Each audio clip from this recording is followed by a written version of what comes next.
Amém. Quero falar algo para os irmãos nessa noite, que Deus colocou no meu coração durante toda esta semana. Mas antes de falar, eu quero fazer uma pergunta para você. Normalmente os homens não percebem muito, mas as mulheres, algumas perceberam, até comentaram comigo e tal. Não sei se vocês perceberam que eu estou mais magro.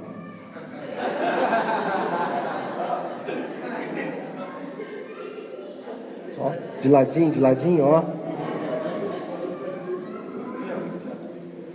O Sandro só vou fazer assim. Não, eu estou mais magro, não estou mais forte, é só... Irmãos, foram 8 quilos em 40 dias. Mas eu não parei, vou continuar fazendo, porque minha meta é atingir pelo menos mais uns 5, 6 aí no mínimo. As pessoas vieram me perguntar no WhatsApp, há uns dias atrás aí, e as mulheres principalmente, né? Ai, pastor, conta o segredo. O que o senhor fez que está emagrecendo? O que o senhor está fazendo? Qual que é o segredo para emagrecer? Aí eu vou te fazer uma pergunta: qual é o segredo para emagrecer? Fechar a boca, quem mais? Caminhada, o que mais?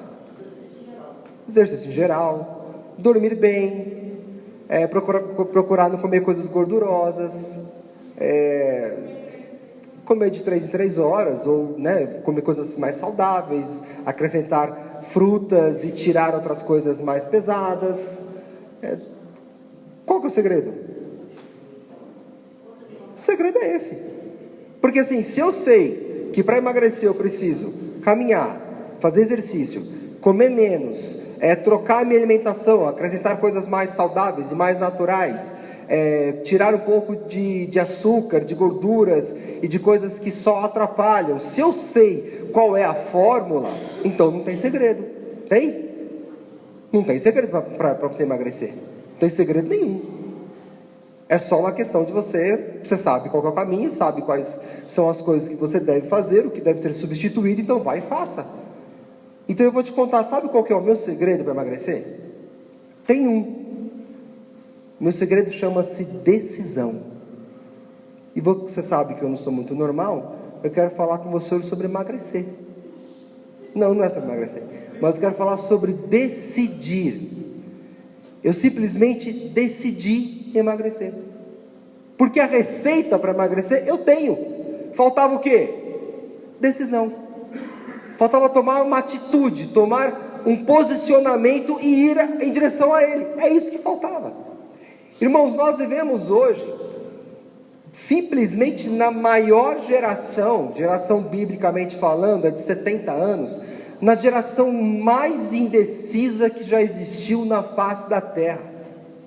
Tudo que você fala, tudo que você pergunta, as pessoas não sabem o que fazer. E a Bíblia diz o quê? Seja a tua palavra sim e não. Aí quando você pergunta, as pessoas dizem assim: olha, eu acho.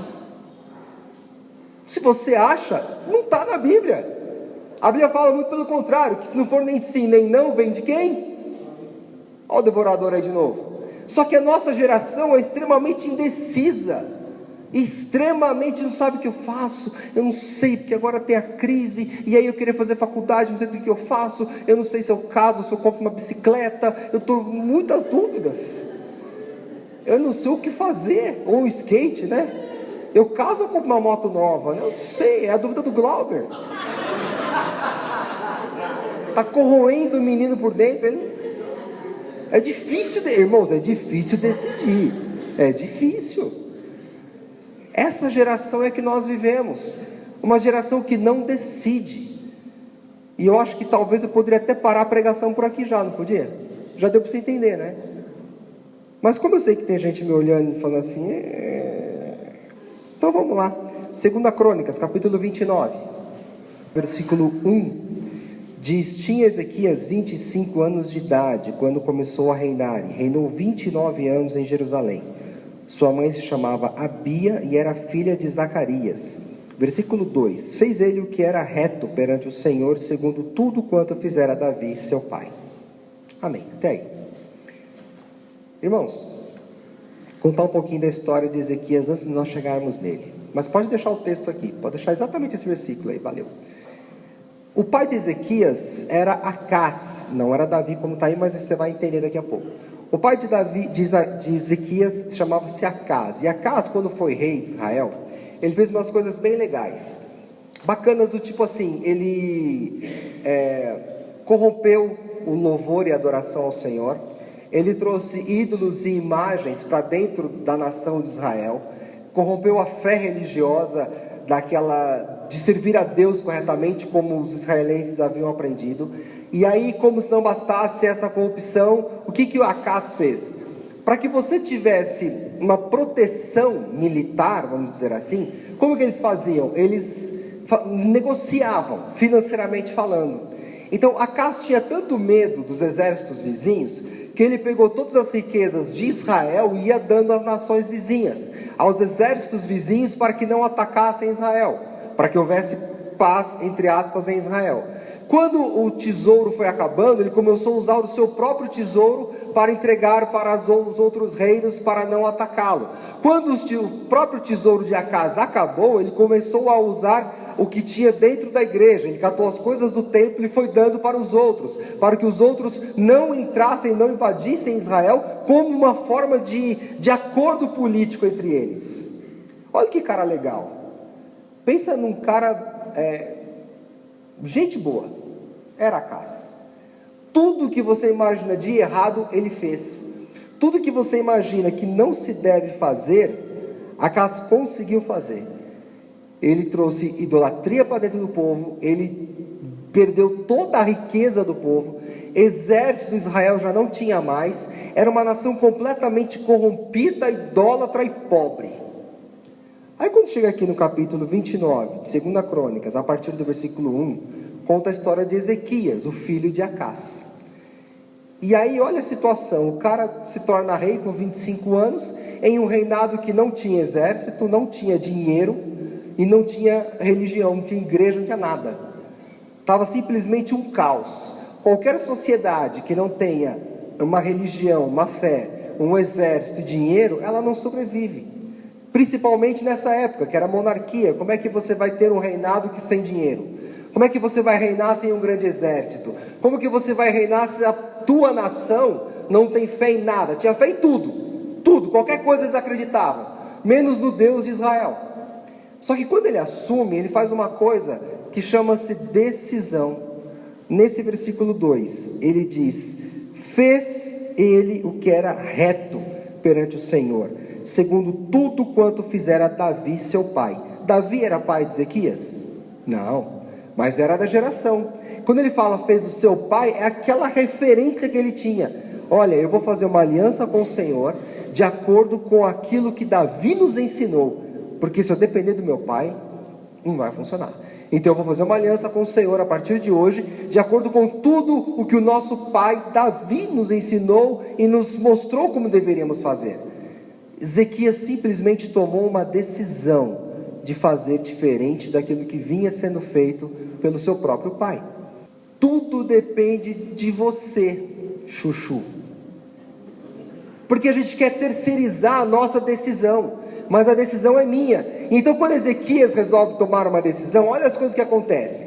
29, versículo 3. No primeiro ano do seu reinado, no primeiro mês, abriu as portas da casa do Senhor e as reparou. A igreja estava largada, estava fechada há muitos anos, quebrada, tudo precisando de reforma. A primeira coisa que Ezequias faz, quando ele toma a decisão de ter uma aliança com o Senhor, é abrir a igreja e proclamar uma reforma. Vamos arrumar essa bagunça aqui, vamos resolver tudo. É decisão, ele decidiu reformar e vamos arrumar, e começou a arrumar. Aí ele chamou lá algumas pessoas, alguns líderes, falou assim, e deu todas as indicações. Depois você lê o texto todo, aí você vai entender melhor. Ele indicou todo mundo, cada um que devia fazer, e todos foram fazendo, todos foram reconstruindo, foram arrumando, reformando, cada um na sua área. Se fôssemos aqui hoje em dia, nós temos pessoas que mexem com a parte elétrica, com parte de pintura, com parte de alvenaria. Nós dividiríamos o serviço e todo mundo faria a reforma e a reconstrução do templo. Foi a primeira coisa que Ezequias fez, por ter tomado a decisão de servir ao Senhor e ter firmado esta aliança com Ele.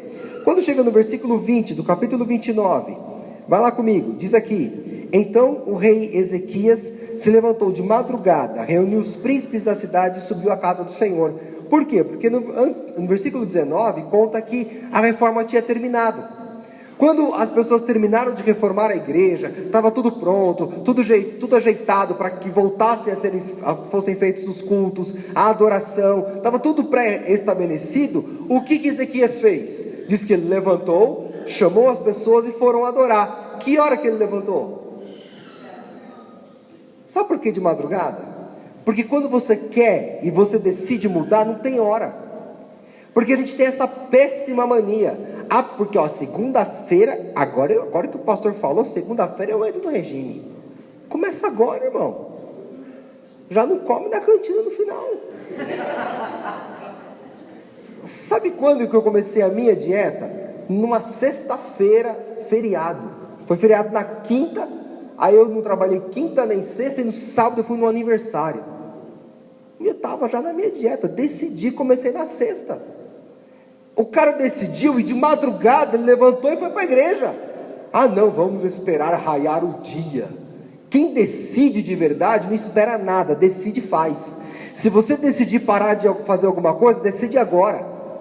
Olha, eu quero parar de fumar, para agora. Eu quero parar de beber, para agora. Eu quero parar de ver pornografia na internet, para agora. Eu quero parar de mexer com as mulheres dos outros, para agora. Eu quero parar de mentir, para agora.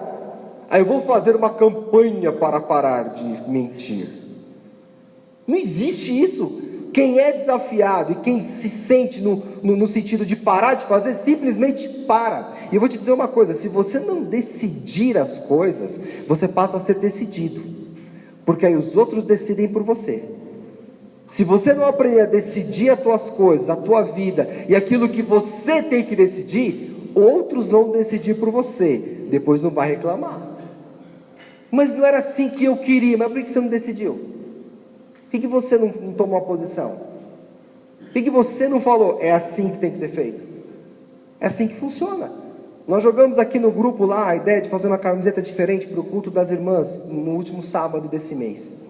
E aí ficou aquela discussão sadia, né? Eu quero essa, eu quero aquela outra. E um monte de ideia, um monte de assunto. A irmã Neide chegou e falou assim: vai ser lilás, porque Batista é lilás e tem que ser lilás, e acabou o assunto. Decidiu. Se você não decide, alguém decide por você, irmão. A irmã falou: não, vai ser essa, acabou. Aí ontem veio ela aqui e vai falar assim: pastor, não vou fazer votação não, porque se fizer votação vai dar confusão, então vai ser essa camiseta aqui, nessa cor e nesse modelo. Está decidido. Está entendendo o que eu estou falando? Aprenda a fazer isso na tua própria vida. Quantas coisas você vai fazer e fala assim: eu não sei se eu faço. Quando chega no versículo 31, disse ainda Ezequias: agora vos consagrastes a vós mesmos ao Senhor, chegai-vos e trazeis sacrifícios e ofertas de ações de graças à casa do Senhor. A congregação trouxe sacrifícios eram os animais, e ofertas é din-din, de ações de graças, e todos os que estavam de coração disposto trouxeram holocaustos. Como é que você faz com uma civilização, com uma nação que estava sem dinheiro? Você olha para ela e fala assim: então, gente, agora que nós voltamos a fazer culto, vamos trazer dinheiro para a casa do Senhor? Só que o pai dele, o tal do Acaz, tinha acabado com toda a riqueza do país. A gente pode trabalhar em oferta em dois sentidos, tanto financeiramente quanto de própria vida. Qual que é a tua zona de conforto? Vamos sair dela. Eu vou ofertar ao Senhor isso. Essa semana eu vou ofertar o meu tempo que eu fico na televisão, vou ofertar em oração. Você entende isso? E uma coisa, meu querido, você vai melhorar muito a sua vida se você fizer isso, hein? Quero ver se vai ter assunto para orar às 3 horas. Porque tem gente que fica às 3 horas para televisão, né? Quero ver se consegue assunto para tudo isso de oração. Ou seja, Facebook, ou qualquer outra coisa. WhatsApp, né? Quero ver se consegue. Mas é decisão de ofertar. E as pessoas foram e ofertaram ao Senhor. Então, olha que raciocínio lindo. Você reforma a igreja, você começa os cultos, você traz as ofertas, junta um dinheiro, e aí você faz o quê? Forró. A festa. Existe igreja mais festeira que a nossa? Direto, irmão, direto nós estamos falando. Falou e não, vamos comer, vamos fazer festa. Tem algumas unidades aí que já nem tiram mais foto. Só come. Porque qual que é a ideia? Você tirar uma foto e colocar no grupo para incentivar as pessoas a irem. Não, irmão, aqui é tanto tempo comendo que nem tem uma foto mais. Precisa convidar um visitante para fazer a foto, porque o povo está comendo, o povo está em festa. E não há festa melhor para o povo de Israel do que a Páscoa. O que significava a Páscoa para eles? O que significa até hoje? A libertação deles. Você está citando em 10 mandamentos aí, você está ligado no que eu estou falando, né? Está acabando, hein, irmãos? Está acabando aí. Mas é a principal festa deles, que é quando eles foram libertos do Egito, pela poderosa mão de Deus, e entraram na terra prometida. Então a festa da Páscoa é a principal festa deles.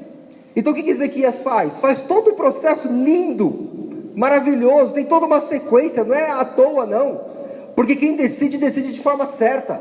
Ele vai lá, reforma a igreja, abre a igreja, faz o culto, traz dízimo, traz oferta. Agora vamos fazer a festa nesse negócio aqui, vamos comemorar a Páscoa do Senhor, do Deus de Israel, porque também já não era comemorada. E ao mesmo tempo que você faz uma festa, tem coisa mais animada que festa? Tem coisa mais legal que festa? A gente fala isso aqui, isso acontece nas igrejas do Brasil todo. Ah, irmãos, vamos fazer um culto de oração, sábado à noite, 2 horas de oração.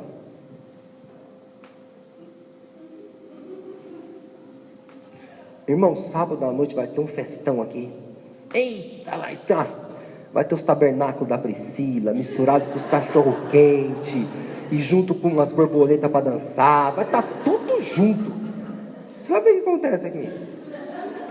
Você vai ter que botar a senha, porque o povo gosta de festa. A gente gosta de festa. Nadiel e a Beth acabaram de casar, tinha gente no casamento deles que eles nem sabem quem é. Ouviu falar de festa, irmão? Tamo lá. Teve gente que foi dar, olha, parabéns, viu, prazer, dando parabéns. E quando você começa a executar as coisas, ele decidiu, ele planejou e ele está executando tudo aquilo que ele tinha pensado em fazer. Irmãos, entenda uma coisa, na vida nossa, como na de Ezequias, existem imprevistos na nossa vida, sim ou não? Existem. Nós estamos, às vezes, você está trabalhando, está pagando alguma coisa, fica desempregado, é imprevisto, não é? Às vezes você está construindo alguma coisa, como nós estamos construindo aqui, aí de repente fomos pegar a planta para aprovação, o arquiteto falou assim, não, em 5 dias eu te entrego, demorou quase 2 meses. É um imprevisto, aí você tem que esperar, enquanto a planta não chega, não dá para fazer nada. Mas você depende, porque há imprevistos. A minha ideia, particularmente no meu coração, de acordo com as contas que nós fizemos no mês de janeiro e fevereiro, era de inaugurarmos a igreja agora esse mês, estava tudo certinho, estava tudo dentro do cronograma. Aí aconteceu um imprevisto aí, que não sei se os irmãos ficaram sabendo, que a NASA mandou uma sonda lá para onde? Marte, que foi? Pousou lá em Marte? Foi Marte, né? Foi ou não? Eu não lembro, desculpa, é Marte? Então, qual que é o problema? O dólar foi junto, né? Vou dar um rolê, aí ele foi junto para lá. Irmãos, tudo é em dólar. Vou te dar um exemplinho só. Em fevereiro eu fiz um orçamento de som lá para cima, que é outro, não é esse aqui não comporta lá em cima. Eu fiz um orçamento de som, dava 18 mil reais. É isso mesmo, 18 mil. Quando foi no mês de agosto, o rapaz com quem eu tinha feito o orçamento me ligou, falei, não comprar, não vai, como é que é e tal.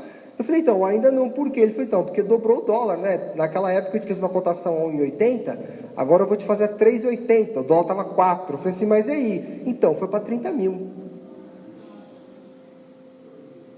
Imprevistos, irmão. Imprevisto, para e espera. Eu vou pagar 30 mil num negócio que vale 18? Não estou menosprezando, mas eu entendo, nós não estamos comprando de fora do país, estamos comprando aqui dentro. Porém, o fornecedor desta empresa é de fora. E assim é para todas as coisas. Aí sobe o diesel, sobe a gasolina. Aí o caminhão que traz o cimento e o tijolo aqui, sobe a gasolina e o diesel dele, o que ele faz? Vai subir o cimento, vai subir a areia e vai subir o bloco. Imprevistos. Quando Ezequias está ali, toda nessa reformulação, ele não tinha exército, ele não tinha dinheiro e ele não tinha adoração. Ele restaurou o culto a Deus, restaurou a adoração, restaurou as ofertas, os sacrifícios e holocaustos, mas ele não tinha exército. O que Senaqueribe faz? Eu acho que eu vou invadir esses povos de Israel aí. Estou a fim de fazer arruaça. Vai lá e sitia toda a cidade.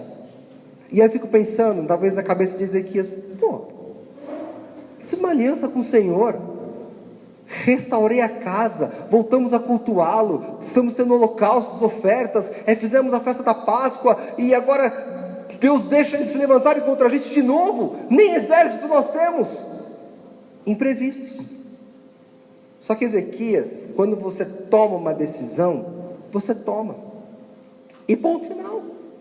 Não tem que ficar voltando atrás da sua decisão. Senaqueribe envia uma carta para Israel, dizendo assim: olha, o meu pai, quando guerreou contra o pai de Ezequias, Acás, detonou, acabou com ele, sobrou para ninguém. Acabou com tudo. Imagina o que eu não vou fazer com o filho dele. Se a gente vencer o pai e o filho, então, muito mais fácil. E ainda falou assim: olha, tem mais. Acás servia a vários deuses, e todos os deuses que Acás adorava, nenhum resolveu. Se vários não resolveram, agora com Ezequias servindo a um só, você acha que vai funcionar? Ainda ficou afrontando ainda. Senaqueribe cercou e começou a afrontar o povo, afrontar Ezequias, e aquela guerra, aquela confusão toda, e ninguém sabia o que fazer, começaram a ficar assustados. Ezequias simplesmente faz assim: vamos orar. No capítulo 32, no versículo 20, vai lá comigo, rapidinho, só para você ver o que diz aqui. Porém o rei de Ezequias e Isaías, o profeta, filho de Amós, oraram por causa disso e clamaram ao céu. Olha o que diz o versículo 21. Então o Senhor enviou o quê? Quantos? Quantos? Tinha um exército de Senaqueribe cercando Israel. Israel tinha exército? Quantos anjos que Deus manda? Eu fico imaginando, gente, lembra que eu falei aqui que a lógica de Deus é diferente da lógica humana? Olha que maluquice. Um baita exército em volta da cidade, querendo invadir Israel, o povo com medo, pensando: o que a gente faz, o que a gente faz? Senaqueribe ameaçando, mandando carta. Eles vão lá, Ezequias, Isaías oram, e Deus, acho que Deus falou assim: Senaqueribe, ele não me conhece não. Amém. Eu estou esperando terminar o ar ali. Às vezes está dando glória, né? Não sei, deixa eu dar glória. Eu acho que Deus olhou e falou assim: vem cá, quem que é o anjo mais velho aí? Mais velhinho já, com diabetes, o anjo mais caidinho, talvez com osteoporose, meio, não está enxergando direito. Desce lá e resolve a parada para nós lá. Aí depois você vai lá em casa e vai entender. O anjo desceu e o texto diz assim: que todos aqueles que eram valentes, o anjo matou. E aí eu fico prestando muita atenção nisso, porque Senaqueribe não morreu. Por que ele não morreu? Covarde. Ele matou só os valentes. Então assim, quem era valente ia para cima do anjo, o anjo matava. Os covardes faziam o quê? Fugiam. Mas aí, por que Deus não acabou com todo mundo? Por que Deus já não chegou, já não exterminou geral? Porque tem que ter propaganda, irmão. Não tinha Facebook nessa época para tirar fotinha, compartilhar, citar os amigos, citar os reis vizinhos, né? Estamos dominando aqui. Então precisava que os covardes fugissem para poder contar para os outros o que estava acontecendo lá em Israel, que um único anjo estava acabando com todo mundo. Quando você for ler o restante da história, você vai ver o seguinte: que Deus foi restaurando cada vez mais a vida de Israel, foi restaurando as riquezas de Israel, foi restaurando o exército de Israel e o próprio Ezequias. Ezequias se tornou tremendamente próspero e sábio, porque chega uma hora, no final já da vida de Ezequias, que ele fica um pouco orgulhoso de tudo que ele tem feito, de tudo que ele realizou e da maneira que as coisas funcionaram. Mas mesmo naquele breve momento de orgulho, ele rapidamente reconhece, pede perdão e tudo volta ao normal. Mas depois que esse anjo desceu, esse velhinho aí, e acabou com todo mundo, sabe o que aconteceu? Vamos só lembrar da história. A única coisa que Ezequias tinha conseguido fazer até o momento era restaurar o louvor e a adoração, certo? Exército não tinha, precisou descer um anjo. Eles tinham dinheiro? Também não. E os reis vizinhos começaram a dar dinheiro para Israel. E foi levando tudo para fazer o mesmo acordo político que Acás fez antigamente, só que agora era com a nação certa, era da maneira certa, do jeito correto, porque a única coisa eficaz que Ezequias conseguiu fazer foi restaurar. Ele decidiu louvar e adorar ao Senhor. Quando ele fez isso, Deus falou: o resto é comigo, o resto está na minha mão. vou dar um exército para vocês, vocês vão ganhar a batalha, vocês vão ter condições de fazer festa, vocês vão ter condição de ter dinheiro, e os outros povos, os outros reinos vão vir até vocês e vão abençoar vocês. Nós vivemos uma sociedade de valores tão invertidos, que nós pensamos primeiro em conquistar para depois adorar. Eu vou fazer uma campanha, e se Deus me abençoar, então eu farei tal coisa. Porque se inverteu os valores, e nós achamos que primeiro eu preciso resolver as coisas materiais, físicas, e que estão diante de mim, do que depois eu ver aquilo que é de Deus, quando é tudo inverso. As coisas acontecem lá primeiro, depois aqui. O mundo espiritual é muito mais real do que esse que eu e você vivemos hoje. A Bíblia diz que nós já fomos abençoados com toda a sorte de bênçãos nas regiões celestiais. Está tudo lá, irmão. Só que a gente quer fazer o processo inverso, porque a nossa cultura está invertida, os nossos conceitos, os nossos princípios estão invertidos. Não importa o que você está passando, decida fazer as coisas. Seja firme, seja constante em suas decisões. Decida fazer aquilo que tem que ser feito. Não importa o quanto doa, não importa o quanto machuque, apenas tome a decisão correta e faça aquilo que é certo. Faça aquilo que tem que ser feito. Não adianta querer andar contra a vontade de Deus, contra a maneira que Deus trabalha. A lógica de Deus é essa que nós acabamos de ver aqui na vida de Ezequias. Primeiro eu restauro, depois eu faço culto, aí eu trago as ofertas, aí eu faço festa, o restante Deus realiza. Nós temos, irmãos, 168 horas numa semana. Faz a conta aí, 24 vezes 7, 168. Nós passamos aqui na igreja domingo à noite, quantas horas? Te sobra 166 horas, semana toda para você.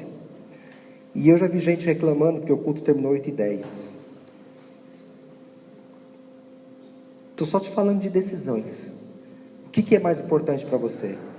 Passar talvez um dia na casa do Senhor louvando e adorando, ou perder esses 10 minutos? Era para estar em casa já, assistindo Fantástico, é isso? Boa decisão. Boa decisão. Não reclama, irmão, não reclama depois, amém? Não reclama. Por que comigo as coisas não acontecem, pastor? A culpa é do pastor? Não. A culpa é da igreja? Não. A culpa é da tua falta de decisão.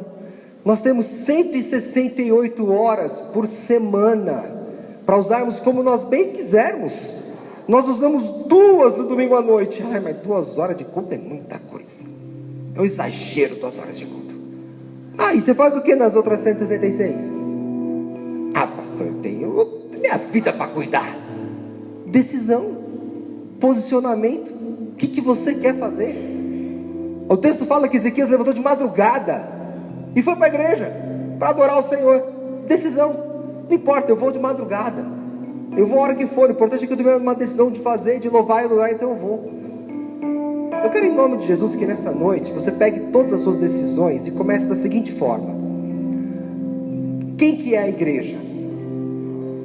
É você, certo? Então eu quero que você, em nome de Jesus, eu estou falando porque foi o que eu fiz essa semana. Comece a olhar para você e comece a limpar o seu templo. Nós somos templo do Espírito Santo. Comece a fazer como Ezequias. Vá ao seu templo, que é você mesmo, e comece a limpá-lo, a reformá-lo. Quanto tempo faz que você não para diante do Senhor durante a semana? Uma oraçãozinha. Uma. Eu já falei isso aqui e repito para você. Eu ouço no mínimo 2 pregações por dia. No mínimo. Eu já cheguei a ouvir 5. Levando em conta que cada pregação tem mais ou menos 1 hora, você vai pensar assim: nossa, pastor, você passou 5 horas ouvindo pregação? Passei. E eu falo para você que é pouco, porque eu, como estou sempre pregando, eu preciso me alimentar também. E, irmão, vai para a internet, tem de tudo. Tem pregação séria, tem unção do ventilador, eu vi uma semana do cuspe, tem do que você quiser. Vai lá, irmão, vai na fé. Procura coisas boas e assista. Às vezes, quando eu não tenho o tempo de assistir, o que eu faço? Eu vou no YouTube, cato o vídeo, baixo ele, jogo no programa, converto, pego só o áudio MP3, jogo no pendrive no celular e uso no carro. Ah, pastor, mas eu trabalho com essas coisas. Qualquer um faz isso hoje, vai. Se você pedir pro teu filho lá de 2, 3 anos de idade, ele fala: mãe, senta aí que eu te ensino. Ele vai lá e faz. Qualquer um faz. Ou hoje pegar um vídeo, tirar só o áudio dele, qualquer um faz. Então não vem com não é difícil não. Se você achar que é muito difícil, você fala comigo que eu te mando com o maior prazer. E às vezes eu vou vindo no carro, estou no trânsito aí, sossegadão, estou ouvindo. Os caras com pressa, acelerado, eu estou ouvindo pregação. Estou cultuando ao Senhor naquele momento. Quanto tempo você para cultuar a Deus durante a semana? São 168 horas. Tirando as 2 de domingo, 166 horas. Mas é decisão. Eu não posso forçar você a fazer. É decisão, é escolha. Ou eu faço, ou eu não faço. Pega o seu tempo esta semana, ou melhor, hoje. E quem quer mudar, muda agora, amém? Quem quer mudar, muda agora. Deixa chegar novembro, porque outubro já está na metade mesmo, né, pastor? Que daí eu começo no começo do mês, que eu tenho toque. Começa agora. Limpa o seu templo. Restaura ele. Restabelece dentro do seu templo o louvor, a adoração, a leitura bíblica ao Senhor. Tome a decisão de fazer isso todos os dias. Que comece com 5 minutos, 10, 15 e assim vai indo. Quando você menos esperar, você está lá fazendo. Está lá passando o tempo, você nem percebe mais. Segunda coisa, restaure as ofertas ao Senhor. Uma oferta de oração, como eu disse aqui, um voto talvez. Deus, essa semana eu não vou, não vou tomar café, não sei. Eu não vou comer chocolate, essa semana eu não vou ver televisão, essa semana eu não vou usar o Facebook, essa semana eu não quero saber de rede social. A irmã Edilma fez isso esses dias. A irmã Edilma está aqui hoje? Não, né? Ela fez isso esses dias, ela contou pra gente que ela planejou no coração dela de fazer um dia sem rede social. E fez. Tudo bem, se você não consegue ficar sem, que seja um dia, que seja meio período, mas estabeleça metas, estabeleça ofertas de sacrifício vivo ao Senhor na tua própria. Você é o templo, então é na tua própria vida. Eu edifico o meu templo, eu restauro o meu templo, eu edifico a minha vida quando eu faço isso com Deus. Precisa você fazer isso com a sua. Depois que você fizer isso, passe a cultuar ao Senhor. Restaurou, fez as suas ofertas, cultue, cante. Tem gente que não canta, irmão, não estou perguntando se é afinado ou não, você não precisa ser do ministério de louvor para cantar, não precisa. Canta, põe lá a música do mel lá, sei lá, da abelha, eu não sei, que passou na prova e não viu, sei lá, deve ser do Enem, negócio, sei lá, põe lá, vai ouvir. Você gosta de oficina G3, né? Vai lá bater cabeça, vai lá. Mas ouça coisas diferentes, né? Se é que nem a irmã Raquel gosta de dançar, sai dançando, irmão. Vai sair dançando. Davi dançou diante da arca, sai dançando. Quando Davi dançou na frente da arca, ele não estava pensando, deixa eu ver agora eu passo doblê que fala, não sei, doblê, que não sei o que, piruleta e... Não, ele simplesmente dançou. Eu não sei dançar, mas vou dançar. Como os irmãos fizeram aqui ontem. Quantos irmãos dançaram aqui ontem que nunca tinham dançado? Dança, canta, escreve alguma coisa, escreve um poema, sei lá, faz alguma coisa, mas restaura o seu templo, restaura o holocausto, as ofertas, restaura o louvor, a adoração em você, para que o culto de domingo à noite, irmão, tem que ser uma grande celebração. Mas às vezes você chega aqui tão vazio, porque a semana toda você não fez nada. Durante a semana você não restaurou o seu templo, você não estabeleceu uma oferta ao Senhor do seu próprio templo. Durante a semana você não cantou, você não leu a Bíblia. Aí chega no domingo, você está morto. Mas eu vou sair daqui hoje vivificado. Tem gente que não sai, porque não muda. Você precisa aprender a fazer isso, restaurar todas as coisas em nome de Jesus. O restante Ele faz, mas decida servir a Deus da maneira que Deus é, da maneira do que Ele tem, em nome de Jesus. Amém? Baixe sua cabeça, nós vamos orar.